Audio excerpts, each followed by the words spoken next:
तो चलिए आज के इस एक्सप्लेनर में हम एक बहुत ही दिलचस्प सफर पर चलते हैं। हम देखेंगे कि कैसे प्राचीन भारतीय दार्शनिकों ने एक ऐसी गूढ़ भाषाई पहेली को सुलझाया था जिसने शब्दों और वाक्यों के अर्थ निकालने के हमारे पूरे नजरिए को ही बदल कर रख दिया। हम मीमांसा दर्शन की उस प्राचीन दुनिया में कदम रखने जा रहे हैं जो हमारी भाषा और सोच की एकदम बारीक नींव को छूती है। जरा इस वाक्य पर गौर कीजिए, 1 साल की लाल गाय से सोम खरीदें।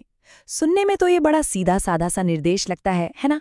किसी अनुष्ठान के लिए कुछ खरीदना है और बदले में एक गाय देनी है।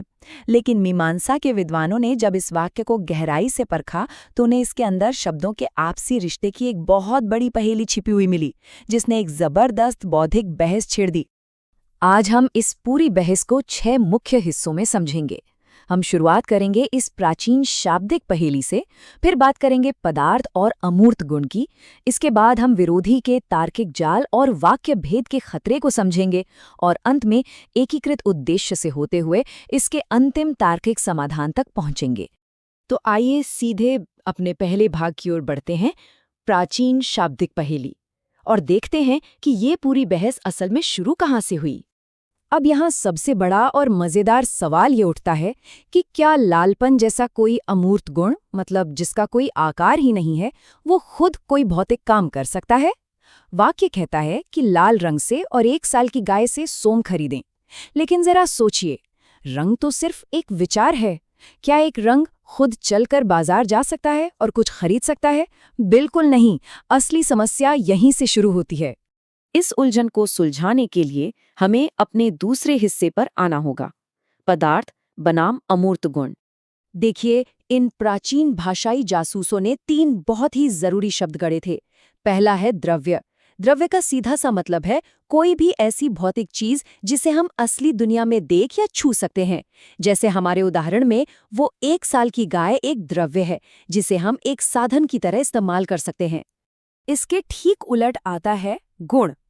गुण मतलब कोई भी निराकार विशेषता, जैसे कि लाल रंग।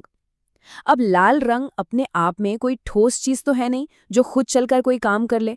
ये तो बस किसी भौतिक चीज की खासियत या पहचान बताने के काम आता है।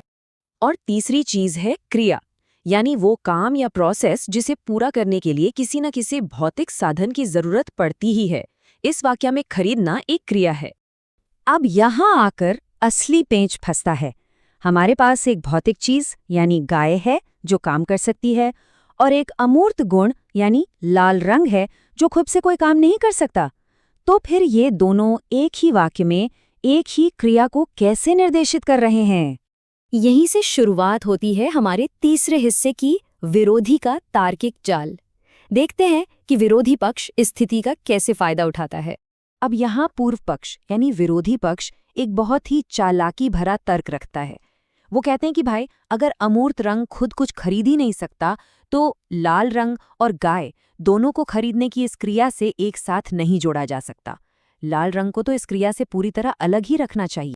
सुनने में तो ये तर्क सही लग सकता है, लेकिन रुकिए, इस जाल में फंसने का अंजाम क्या होगा ये हम अपने चौथे भाग में देखेंगे, वाक्य भेद का खतरा।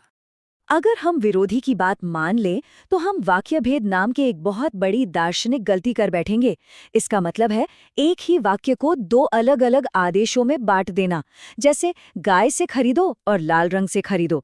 इससे वाक्य का जो अपना एक अखंड अर्थ था वो पूरी तरह बर्बाद हो जाता है। इसका सही और सटीक तरीका है एक वाक्यता, जहां वाक्य के सारे शब्द मिलकर बिना किसी विरोधाभास के एक ही उद्देश्य को पूरा करते हैं। तो फिर इस तार्किक जाल से बाहर कैसे निकलें? आइए अपने 5वें हिस्से में देखते हैं, एकीकृत उद्देश्य और अर्थ। दार्शनिकों ने इसका बड़ा ही शानदार समाधान निकाला। उन्होंने अर्थों को एक क्रम में पिरो दिया। ध्यान से समझिए। पहले अमूर्त गुण यानी लाल रंग ने भौतिक चीज यानी गाय की पहचान तय की। फिर उस लाल गाय ने मिलकर खरीदने का काम पूरा किया। लाल रंग सीधे नहीं खरीदता, बल्कि वो उस गाय की खासियत बताता है जो असल में साधन बनती है। सब कुछ एक ही प्रोसेस का हिस्सा है।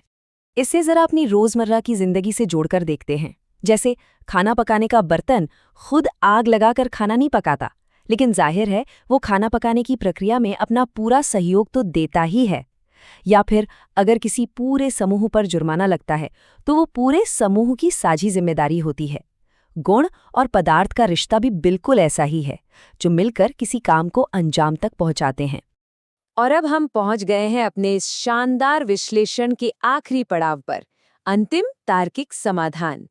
तो अंत में एक वाक्यता का यह सिद्धांत हमें भाषा का एक बहुत ही मौलिक नियम सिखाता है। वो ये कि शब्दों का असली मतलब उनके अलग-अलग अकेले होने में नहीं है, बल्कि वाक्य के भीतर एक दूसरे के साथ उनके रिश्ते में छिपा है। हर शब्द, चाहे वो कोई गुण हो या कोई ठोस पदार्थ, एक बड़ी तस्वीर का हिस्सा होता है जो मिलकर एक पूर्ण अर्थ बनाते हैं। अब इस एक्सप्लेनर को खत्म करते हुए जरा इस बात पर गहराई से सोचिएगा। हम अक्सर मानते हैं कि हम दुनिया को बिल्कुल वैसी ही देख रहे हैं जैसी वो है, लेकिन अगर हमारी समझ इन व्याकरण की बारीक संरचनाओं पर टिकी है, तो जिसे हम परम सत्य या ऑब्जेक्टिव ट्रूथ मानते हैं, क्या वो असल में सिर्फ हमारी भाषा और वाक्यों की बुनावट का ही एक रूप है? क्या हमारा सच सिर्फ हमारे व्याकरण का ही एक आईना है? इस दिलचस्प सवाल के साथ हम आज की ये चर्चा यहीं समाप्त करते हैं।